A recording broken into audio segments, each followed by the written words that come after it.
Imagine walking through a desert where there is no one, nothing, just sand under your feet, and suddenly you find a watch lying on the ground.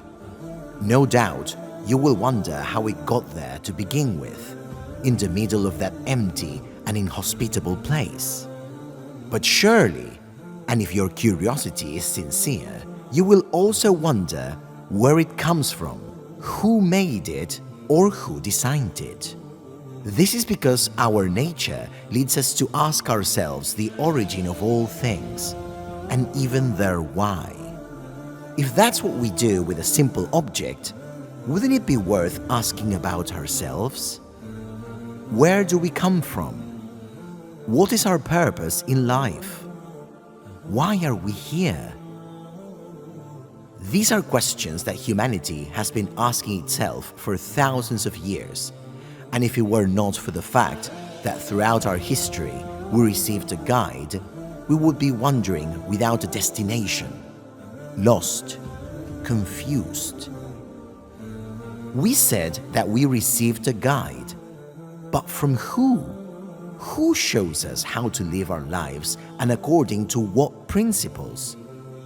How can we know objectively and without a doubt which path to take?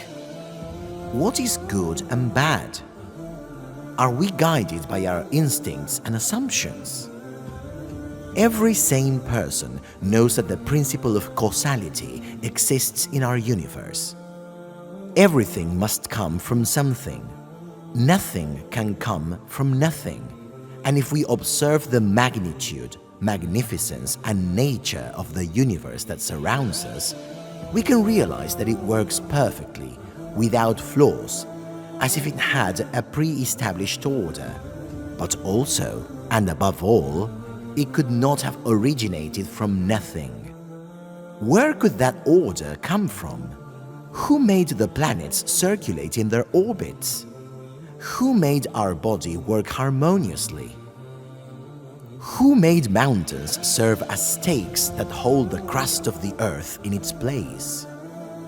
There is no doubt that when looking at all this evidence, and countless more, the only answer is that there is an intelligent design. There is something or someone that made all of this way. Many will say that our existence and that of the universe are the product of mere chance. If we ask them, were the parts of a car assembled and put together by nature? Have they been put together as if they were a pile of garbage that has been carried and piled up by water or wind in this or that direction? They will smile and say, "Of course, that is impossible. The car is a work of mechanics and engineering designed and prepared by a number of people who put their skills and knowledge to that end. The car is driven by a driver who drives it carefully, using his mind while respecting certain traffic rules. In the same way, the entire Earth and the entire universe, for that matter, is a work of art designed by a creator." Let's do a little experiment. Let's try to put 10 marbles numbered from 1 to 10 in a bag and then, without seeing the contents, try to take them out of the container one by one, successively and in order from 1 to 10. If any of the ones we take out do not follow this order, we must put them all back in the bag and start again, always starting from 1. The chances of drawing them in the desired order are 1 in 10 billion.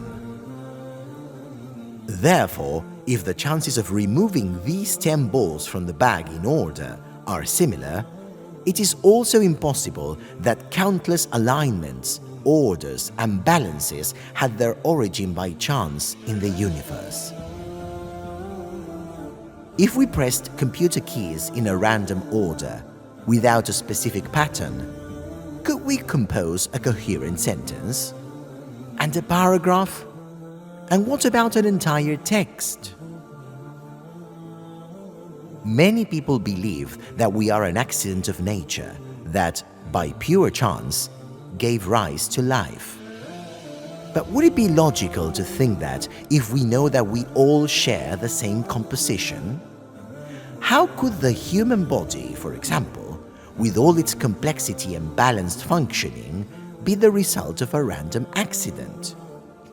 If the sun were just a little closer or farther away from our planet, there would be no life possible here, since extremely hot or cold temperatures would not allow it. It is clear that someone put it there to allow us to live. أم خلقوا من غير شيء أم هم الخالقون. Were they created by nothing, or were they themselves the creators? Everything we see around us tells us that our existence is not pure chance, and that the universe was created with a very intelligent design. Knowing that this is the truth, the only possible conclusion is that the entity we referred to before is what we always knew in our hearts. There is a unique creator of the universe. He is called Allah in Arabic, or God in English. And He is in our hearts because we always knew, from the moment we were born, that there is something more, higher, that controls the universe, something transcendental, that is not a person limited by his environment and nature. Allah is our creator, and He is unique and incomparable. He does not share His power with anything or anyone. He is not a person.